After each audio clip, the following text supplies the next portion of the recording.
দেখো, চুটকি বাজিয়ে কিন্তু সব কাজ হয়ে যাবে, এটা মোটেও না। চুটকি বাজিয়ে শুধু ভিডিও করা যায়, কাজ করা যায় না।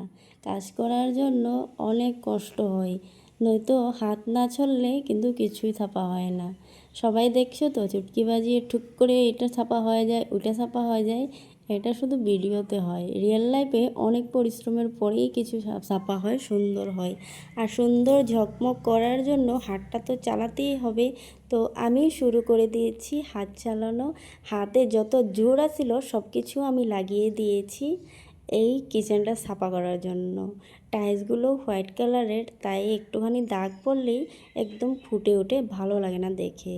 তো শুরু করব যখন, প্রথম থেকেই শুরু করি, না হয় সাপা টাপা করেই রান্না বাড়া শুরু করব।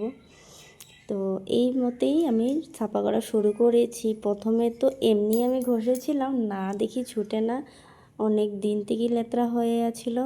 তো ভাবছি প্রথমে জল ঢেলে ভিজিয়ে নিই, ভিজানোর পর আমি স্রাব দিয়ে ছাপা করার পর বহুত সহজে কিন্তু উঠে গেছে। এভাবে ঘষে ঘষে জল ঢেলে ঢেলে ডাইরেক্ট আমি ধুয়ে দিয়েছি। তারপরে নয় তো ঘর মুছে নেব, কারণ কাপড় দিয়ে মুছলে তো এই টাইলসগুলো অনেক টাইম লেগে যাবে। এই মধ্যেই কিন্তু এই রুমটা পরিষ্কার করতে করতে সারাদিন চলে গেছে, রান্নাবাড়াও করা হয়নি আর খাওয়া হয়নি। তারপর বিকাল 3টার দিকে পাশের বাড়ির বউ দিয়ে রান্না করে দিয়েছে, ওইগুলোই খেয়েছি।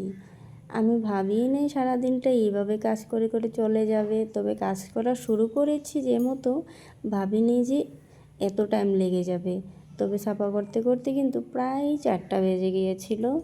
তো আমি আর ভিডিও দিতে পারিনি, এডিট করার সময় পাইনি। আর রাত্রে শরীরটা অনেক ক্লান্ত হয়ে গিয়েছিল, সারাদিন খাটাখাটি করে বিছানায় পড়ে কখন শুয়ে পড়েছি বলতেই পারিনি।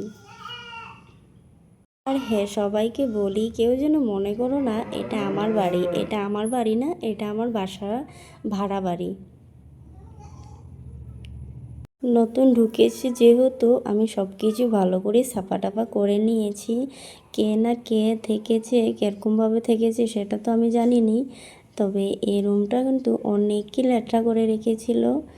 কেন যেন মানুষগুলো এরকম করে, ভাড়া হোক আর নিজের হোক, থাকছি যখন আমি, তো আমার নিজের বলেই তো থাকতে হবে, তাই না? তাই বলে কি ভাড়া বলে কি এতভাবে লেতরা করে রাখে কেউ? রাখতে হয় না, কারণ আমি ভাড়া দিচ্ছি, আমি যতদিন ভাড়া দিচ্ছি ততদিন তো এটা আমার বাড়ি না। তো যাই হোক, কথা বলতে বলতে আমার সব কাজ হয়ে গিয়েছে। আর এই দেখো ফাইনাল লুক কীরকম লেগেছে। এখনও কিন্তু চুলা বসানো হয়নি। চুলা বসানোর পরে আমি অবশ্যই রান্নার ভিডিও দেব। আর আমার ভিডিওটা ভালো লাগলে লাইক কমেন্ট করে দিও, সাবস্ক্রাইব করে দিও। পরবর্তীতে নতুন ঘরে কি কি করি, কি কাজ করি, কিভাবে ঘর সাজাই, সব কিছুই ভিডিও পাবে। যদি সাবস্ক্রাইব করে রাখো তাহলে আর কিন্তু সার্চ করে দেখতে হবে না, সোজা নোটিফিকেশন চলে যাবে। আর যখন যাবে তখনই দেখতে পাবে আমি এই ঘরে কি কি করছি।